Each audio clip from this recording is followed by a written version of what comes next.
তার যে প্রাথমিক কমিটি তৃণমূল স্তরে এই রাজ্যের গ্রামীণ পরিবারে এমনকি শহরে আমরা যাব যে কি ধরনের যে জনবিরোধী আইন দেশের মানুষের অধিকার হরণ করেছে, জাতির পিতাকে অপমান করেছে, এবং আমরা দাবি তুলব যে এই নতুন আইন এটাকে প্রত্যাহার করে নিয়ে পুরনো আইন মহাত্মা গান্ধীর নাম সম্বলিত এই এমজি এনরেগা শুধু এটাকে পুনর্বহাল করা না, যে এটাকে ন্যূনতম 200 দিন এবং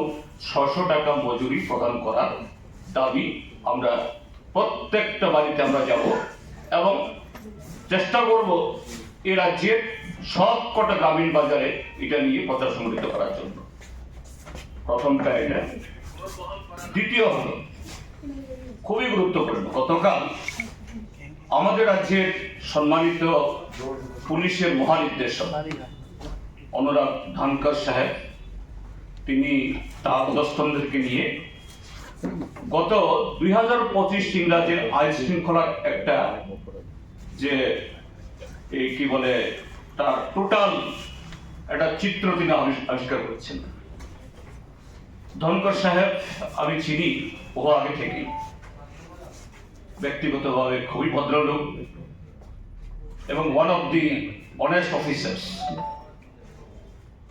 কিন্তু তার কাছ থেকে যে বৃত্তান্ত গতকাল শুনলাম, আমি শুধু নই, যারাই শুনেছেন বা আজকে পত্রিকা দেখেছেন নিশ্চয়ই তারা নিশ্চয়ই আশ্চর্যান্বিত হয়েছে। কিন্তু ধনকর সাহেব কেন এরকম আরো উচ্চ পদস্থ অনেক সরকারি এই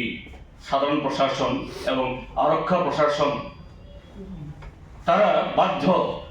আমাদের রাজ্যে যে ধরনের প্রশাসন ব্যবস্থা চলছে তাদের তৈরি করা এবং সরকারের সমস্ত অপদার্থতা, অকর্মণ্যতা এবং সংবিধান বিরোধী কার্যকলাপকে আড়াল করার জন্য অসত্য তথ্য প্রকাশ করে দিয়ে সরকারকে খুশি করা। আমি নিশ্চিত ধনকর সাহেব এবং তার যারা এই সহকর্মীরা তারাও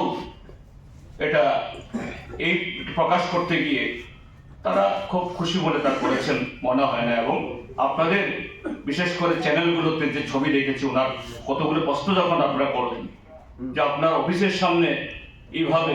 বিরোধী দল নেতার এই জনসভা আক্রান্ত হয়, আওয়াজ তোলা হয় জ্যান্ত চামড়া ছুঁড়ে নেওয়ার জন্য, দিন দুপুরে